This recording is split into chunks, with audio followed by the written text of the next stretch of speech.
Good evening. My name's Hand, Daniel Hand, and I am on His Majesty's therapeutic service. Prepare to be shaken and stirred as we... No, I can't do this. This is ridiculous. Yeah, I know I'm British, this is episode 007, but come on, it's cringe. Just roll the intro. What do you mean I don't have an intro? Oh, for God's sake.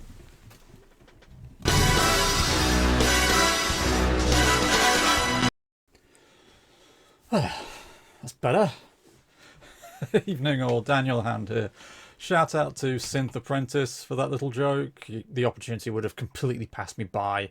So next year I'd have thought, oh, why didn't I do a James Bond joke in episode 007? Anyway, welcome to the RPG Therapist, where this week we're going to start at the beginning and look at how to tackle the first important job of the RPG therapist process, namely deciding which game you and your client are going to play. Now, this is obviously going to be a very subjective topic and will depend on a whole variety of factors on a case-by-case basis. How old is the client? What are their personal interests? Why have they come to see you? What do you personally feel able to play? So many moving parts to consider. In fact, there's just no way we'll be able to do the topic any sort of justice in a short video like this. But we can do our best, which is all anyone can ask of us. So let's go. Before we talk about anything else, it's time for a shameless plug. Obviously, I'm going to say that my book, Role-Playing Games in Psychotherapy, A Practitioner's Guide, is easily your best bet if you want a game to use with your clients. Now, I'm an Englishman, which means self-promotion really makes me clench my backside, but at the end of the day, the whole reason I wrote the thing was to give colleagues like yourselves an easy to use approach that you can just pick up, show your client, and get on with play. It's a very simple system. It's got your theory right there baked into the text. I really hope you find it useful. A second caveat before we discuss the topic proper. I'm gonna nail my colours to the mast here and say don't bother with Dungeons & Dragons. I'm well aware that for many new or up-and-coming RPG therapists, D&D might well be the only RPG you've ever heard of, but the fact of the matter is, it's just not a very good game, in my opinion. Certainly not for our purposes. It's too complex to realistically be used in a therapeutic setting, it's overly specific in what you can and can't do, and it really struggles with anything that isn't combat. And even combat gets slow and boring pretty quickly. On top of that, its publisher, Wizards of the Coast, has recently engaged in some, shall we say, ethically questionable actions, which would really make me uncomfortable recommending the game, even if it were the greatest RPG of all time, which it really isn't. Anyway, moving on. When it comes to judging whether or not a game is right for you and a particular client, there are two things you really want to look at: the cover and the character sheet. There's a saying in publishing, always judge a book by its cover, and this is as true for RPGs as it is any other form of publication. The reason is twofold. Firstly, it should give you a broad idea of the game's genre, which will help you decide if it fits your client's interests. And secondly, if it has a good cover, that implies the publisher believes it's worth investing a decent amount of money in. Now, I'm going to assume that you've already had a chat with your client about what kind of game they'd like to play. Fantasy, sci-fi, superhero, whatever. If not, make sure you do that in your next session, then come back and watch the rest of this video. Really try to dig down and figure out things like genre, play style, tone, complexity, etc. A good place to start is to just ask them what kind of television they like watching or what their favourite book is. You'll get a whole host of responses, obviously, but that'll usually give you enough to go on.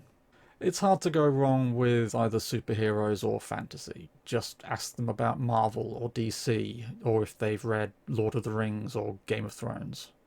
Even if the answer's no, it will usually allow you to explore what they have seen or read.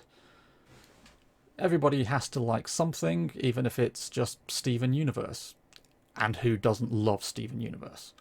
Or, I don't know, Last of the Summer Wine. I have precisely no idea why that was the first thing that came to my mind. God, I'm old. And once you've got that, just roll with it. Browse the internet, or preferably the shelves of your nearest game store, hashtag eclectic games, and see what games are available for those particular parameters. Advance warning, the vast majority of RPGs are some variant or other of fantasy, partly out of tradition. The earliest RPGs were inspired by The Lord of the Rings and Conan the Barbarian, but also partly because there's something entrancing about the imagery of knights in shining armour drawing swords while their wizard friends cast magic in the background.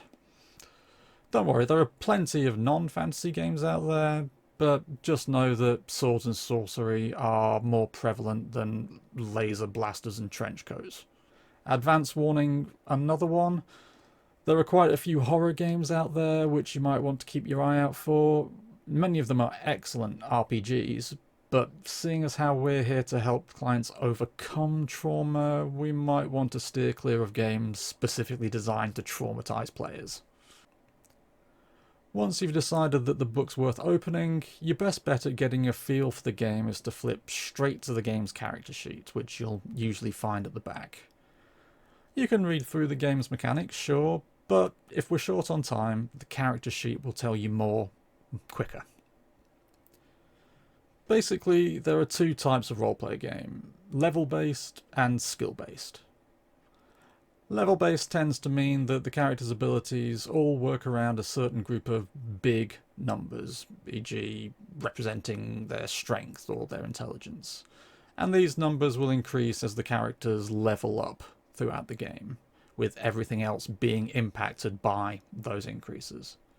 So if you see a space on the sheet clearly meant for 5 or 6 important numbers, you know you're looking at a level-based system. Skill-based games are where the players go into a bit more detail and decide how good their character is at carrying out more specific tasks. And as the game progresses, rather than increase everything all in one go, they improve certain skills one by one. You'll be able to identify a skill-based game by the long list of named skills that takes up the majority of the character sheets. Of the two, skill-based games tend to be a bit more complex and grindy than level-based ones, as evidenced by the more convoluted appearance of their character sheets.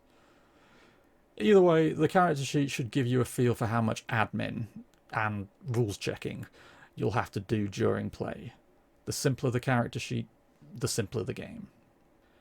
Remember what we said, though, way back in the life cycle of an RPG episode about the vast majority of RPGs being a bit too much for therapy? Alas. So be sensible. If the sheet looks bewildering, the game will probably be bewildering for your client too.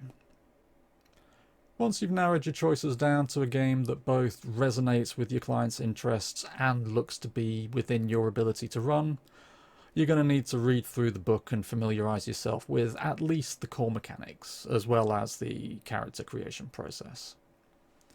After a while, you'll likely have your own little, or not so little, RPG library with which you'll be so familiar that you'll just need to reach over and grab the appropriate game at the appropriate time.